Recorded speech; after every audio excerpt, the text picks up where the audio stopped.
Well, thank you so much, Ron, and we have really enjoyed a beautiful friendship, and we've done so much together because in addition to being a premier realtor, this man is really Mr. Miami-Dade County. He is really the real deal. Thank you so very much, Ron. Let's give him a big round. All right. And just to acclimate ourselves here, how many of you actually live in South Florida? Okay, almost all of you. Because I like to say, and if you don't, how many wish you lived here, right? You all know what I'm talking about. We are still getting a steady stream, right? I mean, real estate prices are a little bit different than they were maybe a couple of years ago, but we're still getting a steady stream. And, you know, depending on what happens in other cities, let's see what happens to our real estate market. So I do want to acknowledge what something that's in all of our hearts, the incredible tragedy, unimaginable, in Texas. And I'm wearing green. Green is the color that they've asked us to use to commemorate what they're going through in Texas. And actually, I'd appreciate it if we could just take a moment of silence to acknowledge the tremendous loss.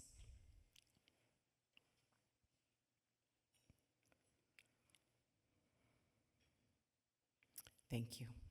And if you do not know, our own Dave Lawrence, our former publisher, the Miami Herald, our born-again child advocate, his two 8-year-old twin girl granddaughters died in the tragedy. They were attending the camp. Okay, you're all here. You're a buzz. It was hard to get you into the room to start the program. That's a good sign. It means you like each other. You have a lot to say. So congratulations to this great organization. So I'm going to give you a little bit of information about the state of the county. And, you know, despite the fact that I am facing budget headwinds because Miami-Dade County government has now been split off with 5 independent constitutional offices, cuts at the state and federal level, the real estate market not quite as hot as it was last year, so the property value is not quite as going up as high as it has in the past. With all of that, it's been over $400 million cut to our Miami-Dade County government. And, you know, people are often confused. We do have 34 cities. I am the mayor for the whole county, and that's almost 3 million people. But we have many, many county-wide responsibilities. And unfortunately, especially in our general fund, which is our property tax, essentially, that's the majority part of it, we are needing to spread those dollars further to accommodate these new offices, so we have a $400 million headwind. So that's not the good news for me personally, because I got to figure it out, but we are working hard to make sure that every dollar that is invested wisely, and in fact, my WISE 305 initiative is how we've been approaching streamlining our processes and making sure that everybody gets the very best service they can possibly get from the dollars they pay to county government to take care of business. And so that is what we are doing. So welcome to all of you from especially here in South Florida, and anyone who's visiting, welcome as well. You all know there's huge energy here. You could not even get into this hotel. There's so much, I don't know what they're doing here today besides you all, but you could not get into this hotel. The energy is incredible. The entrepreneurship, the investment, the companies. I told my husband this morning, like, I don't know, I can't recognize some of the things that are going on myself. You turn a corner, there's something new. You read about it in social media, all kinds of installations, activations. It's really incredible. And so we know that business wants to be here. They're still coming here. The crane is still the state bird. Right? That's a good joke. Okay. And this, I think, sums it up. We have always been, and we still are, the place of possibility. We are that place. American dream still is true here in Miami-Dade County for so many. We are a global gateway. We are the gateway to Latin America, Caribbean. We are, and also increasingly to Europe, Africa, Asia, all of it. And we are a vibrant, multicultural, welcoming community. We are unlike any other place in the world, and I am so, so proud to be your county mayor. Thank you very, very much. And our star is rising. The tech community, right? tech in all things. The tech community is moving forward very aggressively. We have more and more venture capital here, so we don't just have startups, we have the money for the startups, and we have a community of founders who don't have to leave the 305 to find resources. So it's really happening. So our economy is growing stronger and more competitive every day, and we have and are investing aggressively to keep it that way. We are considered the most recovered economy in the country. And I think we can thank this group as well for what you're doing. So I'd say round of applause. So just a few examples of what we've been doing in county government. We supported more than 120 small businesses with $25 million in capital through programs like our RISE Fund, BizHack, Access Helps, and Kamakol, a few of the investments we've made to support our local business. Our flagship Strive 305 initiative has reached over 15,000 small businesses. And by the way, small businesses are still the backbone of our economy. You know, we've got the big guys, but we also are uniquely, our small businesses really speak to the diversity of our culture and our residents too. We have a goal of connecting to 75% of all of our small businesses countywide by 2025. And we're doing it, folks. And we have an online business guide for small businesses, the Strive 305 Hub, so check it out. We're also making smart, forward-looking investments to drive real economic growth in international trade, finance, and tourism, which continue to dominate, as well as the tech sector. And later today, we're having the State of the Ports event. I haven't gotten the key data points to share with you, but they'll be making big news because we are the fastest growing airport in the country, and our seaport as well is still proudly cruise capital of the world, and both increasingly focused on commerce as well. So we're really killing it, guys and gals. We're really killing it. And we want to make sure that our residents can benefit from these opportunities. So some of the investments in the workforce, we have a workforce.miami platform to help connect our residents to well-paid jobs, not just any jobs, well-paid jobs, because, it does cost a lot to live here, right? I think it costs a lot to live here. Like, we're the most expensive housing market, I think, after Providence, Rhode Island, go figure, in the country. In partnership with Miami-Dade College, we launched the Future Ready Scholarship Program. We've given out $1.4 million in last dollar to make sure that people can complete at least their associate's degree and not drop out for lack of funding.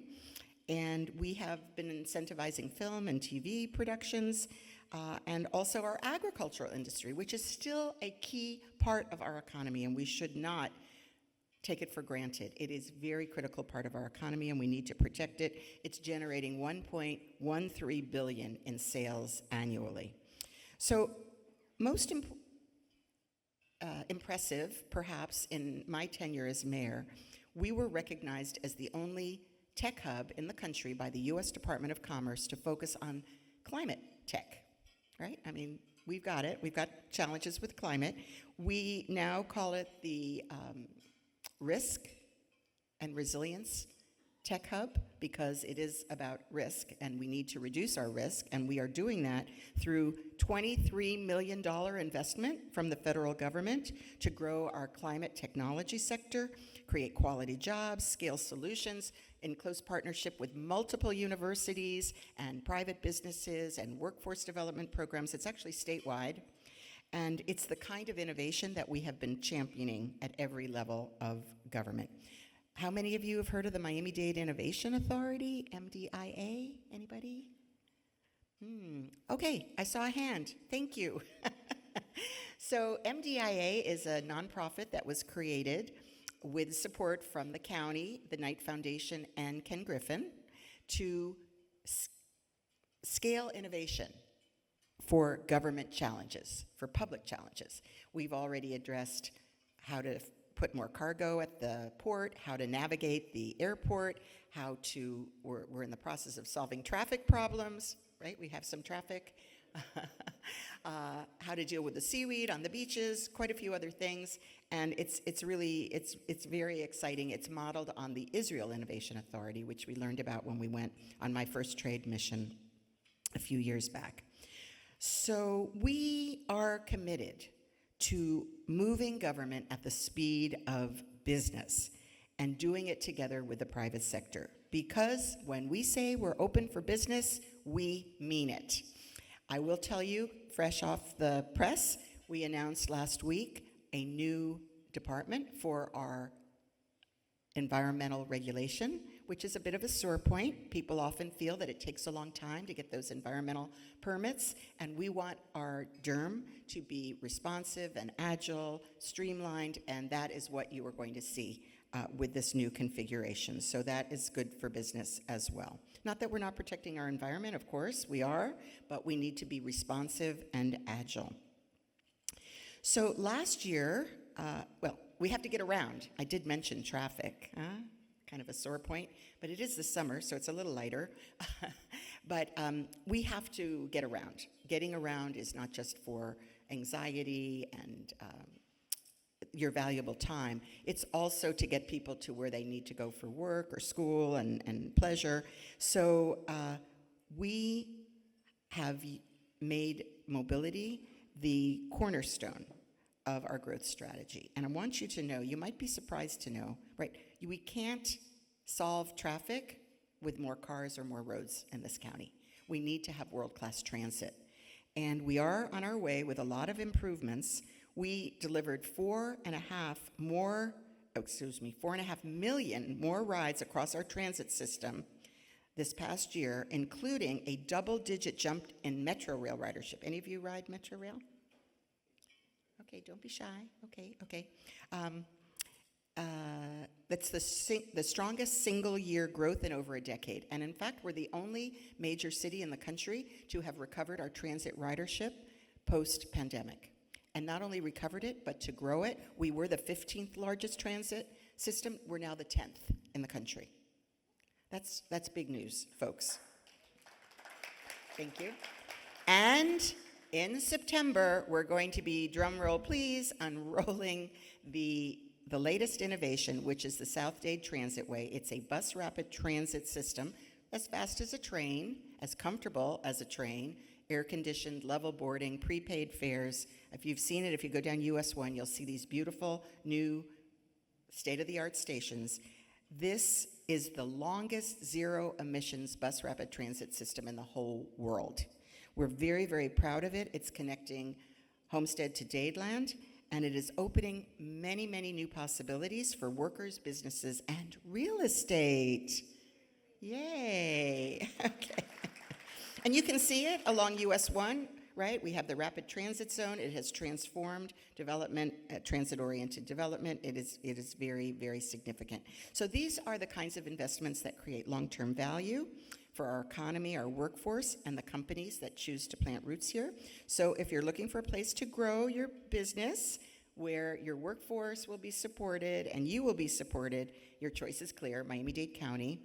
And through all of this progress, we need to continue to double down on housing that people can afford, because we are unaffordable still, and that is our Achilles heel. But under my administration, we've doubled the amount of money that we've invested in building affordably, and more to come. We've got 17,000 units in the pipeline right now, and we are really, really proud of the progress that we've made, including any of you in the condominium market. Maybe you've heard about our program to deal with these special assessments. We have up to $50,000 zero-interest loans for 40 years, up to 130% area median income. And at least 1,400 households have taken advantage of that thus far. So I have just a couple more data points, and then I'm going to let you get on with your real program. But I wanted to brag about something here. It is, hello. Okay, so we have the lowest unemployment rate among U.S. metropolitan areas in May 2025, tied with Nassau, Suffolk County in New York, 2.7% unemployment. That's really something. Of course, it has its downsides when you're trying to find workers, but that is very impressive. and the national average is about 4%. So we are really, we stand out. And we also had the third largest year-over-year increase in employment among all U.S. metros. We created last year almost 43,000 jobs regionally and almost 24,000 just in Miami-Dade County, which is a 1.8% increase. So thank you for what you do to animate our economy. Thank you for your attention. Thank you for doing business. And we are here to serve. Thank you so very much, and thank you, Ron.